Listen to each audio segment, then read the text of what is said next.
Hi guys, welcome to day 3 of Impy Stout week, and it had to fuck up at some point. Better it be on hump day of all days, or would it technically be hump day? I don't know. Anyway, as you can already see, beer is in the glass because I've had about 4 fucking phone calls in 10 fucking minutes, and yeah, all bullshit phone calls with no actual intellectual value. So it's probably going to happen again, and so I better get on with the beer review.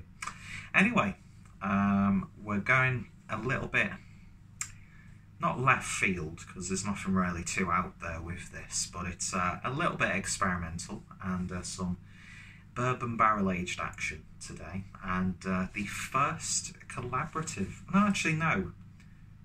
it is the first collaborative beer in this week of Impy Stouts, and beer was kindly gifted to me by my good friend Dean from Dean's Beer Reviews. He gave me this can whilst we were in Birmingham when myself, Dean, met up with Harry. It was before the Brum Piss Up. We did like that oval vertical, which was interesting. Had some lovely beers. Went a few places, and yeah, I was kindly gifted some beers by Dean. So big shout out to you, my friend. Anyway, so the beer in question is Princess Slayer, which is a collaboration between Black Iris Brewery, as you can clearly see, and the Emperor Brewery. Now, I always forget the name of the brewery, but it's essentially a home brewer who I think is called Damian. I'm terrible with names, and the fact that I'm 10 minutes into a beer review that's not actually being reviewed, and a little bit frustrated like a big bitch. My brain's not exactly firing on all cylinders, I suppose you would say. But yeah, Star Wars themed, and as you can see, that's followed through to the Black Iris artwork, which also shows the interests of the guys and gals at Black Iris with the metal references. So yeah, Princess Slayer, and Kev Grey's artwork is just absolutely divine as per usual.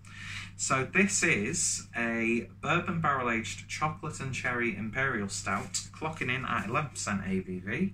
Ingredients are malted barley, oats, dark muscovado sugar, cacao nibs, sour cherry puree, hops, yeast and water. 440ml can, and yeah, very excited to give this one a try.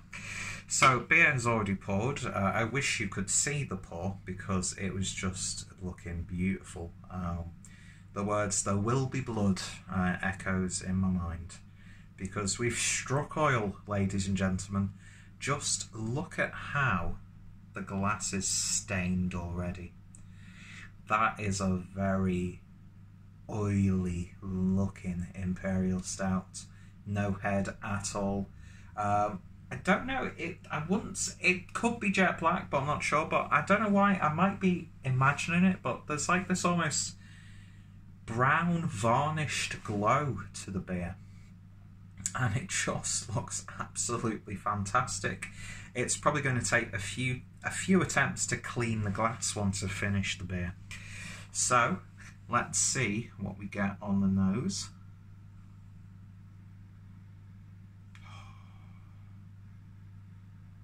And it's really nice and gentle. Subtle bourbon barrel coming through. There's no like potency that you sometimes get from a bourbon barrel aged Imperial Stout. But then again, I think those additions in the beer have probably counteracted that aroma. But yeah, it's all about those sticky, gooey, dark, brown, sugary, cakey malts. You definitely get the cacao and cacao nibs.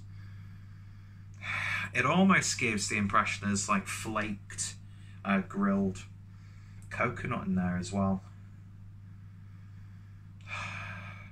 And then you get that subtle fruitiness from the cherry puree. Is it cherry puree? Yeah, the sour cherry puree. But it just smells like cake batter. It smells like a dessert in a glass, and fundamentally it smells absolutely beautiful. So without any further ado, let's give this a taste. Cheers, guys.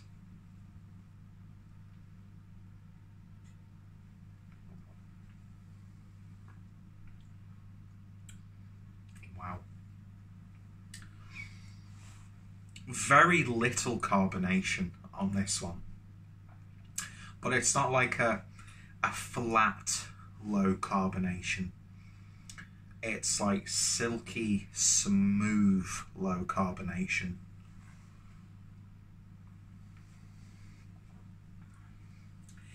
This has the body for me of a dessert liqueur. It's velvety, it's oily, it's slick, it's smooth.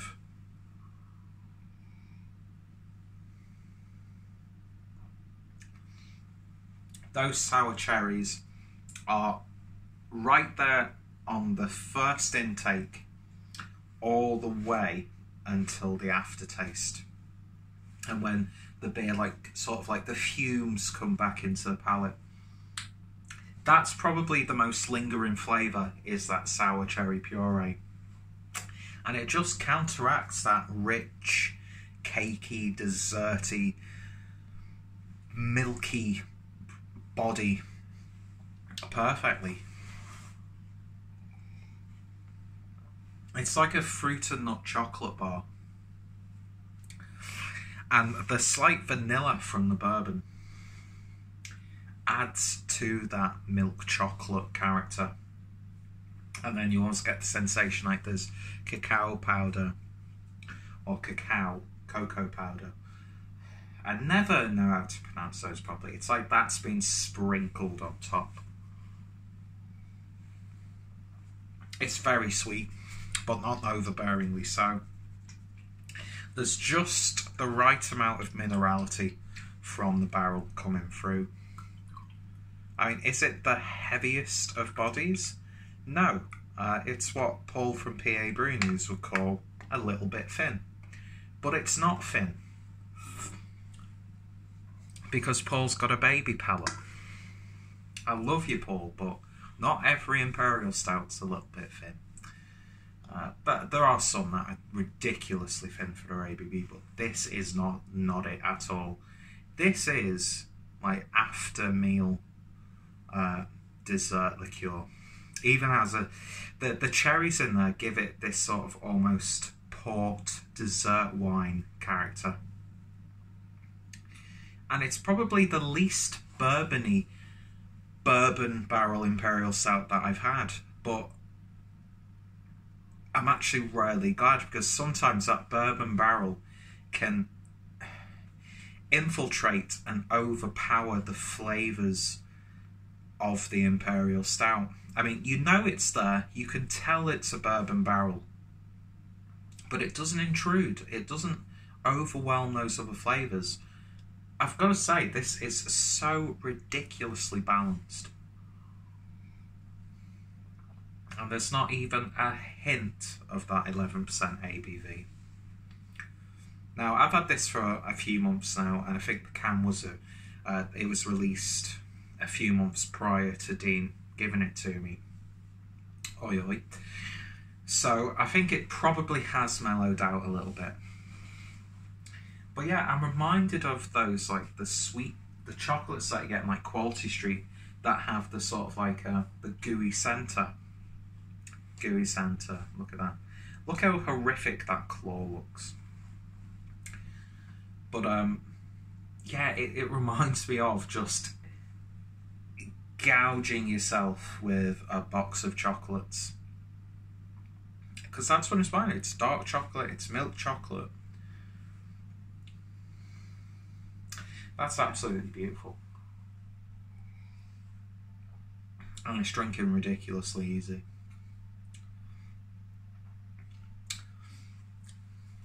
I know we're only 3 days in, but this is definitely beer of the week so far.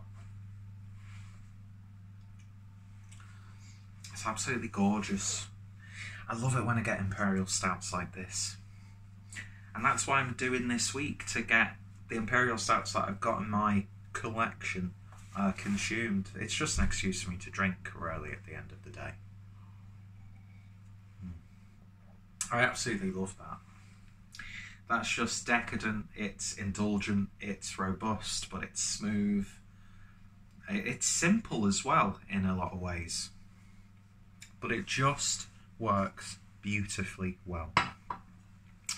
And I am ridiculously pale, as you can see. It wouldn't surprise me if the beer would stain my skin. It's that slick and oily. Is that beer spilt on that? Yeah, oh well. Adds to character to the label collection. That's really sad, Peter. But yeah, there's no faults to find as far as I'm concerned. That is absolutely gorgeous. It does exactly what it delivers, but does something a little bit new. And yeah, I'm loving the fact that, I mean, I love bourbon barrel aged Imperial Stouts. I love that bourbon flavour, but sometimes it can overwhelm the nuances in the Imperial Stout that, you know, the barrel's been aged in. No, that didn't make sense. You know what I'm talking about, though. But this just works beautifully. Absolutely gorgeous. And it's probably the best Black Iris beer that I've had as well. And yeah, I want to try more from the Emperor Brewery, because Damian is a very talented man indeed. And it's great to see that, well, it's great to see that Black Iris are, because I think they're even like one of the craft beer channels breweries to look out for in 2019, even though I was drinking a lot of their stuff in 2018, but we won't talk about that. Who the fuck cares anyway, if I was being serious. But yeah, fantastic stuff, and yeah, just a wonderful, wonderful beer, 10 out of 10. So, 3 days in, and that beer is going to be hard to beat, even though I already have drank day number 7 in this series, because I needed to get it uploaded because I was craving the beer that is going to be the final day. I'm not going to spoil it, but yeah, beautiful stuff. Went a little bit meta then, fourth wall breaking, but not as clumsy as it usually is, where I give away the ending. So yeah, I think we're at that point now where I'm just rambling incessantly about bullshit. I think I needed a little bit of a vent because of the fact that I kept getting fucking interrupted. There's nothing worse than being interrupted in general. Do you know what I mean? To have something delayed is one thing, but to be interrupted while you're doing something, is there anything more fucking frustrating on this planet? Aside from people who are still defending Michael Jackson, but we won't go there because it's not a political channel. Even though it's not political, that's societal. Current affairs are none of my business here on the Clueless Drinker channel, and that's my Media Matters promise to you. Anyway, so if you've tried this one, let me know your thoughts, opinions down below. What's been your favourite beer from either of those involved?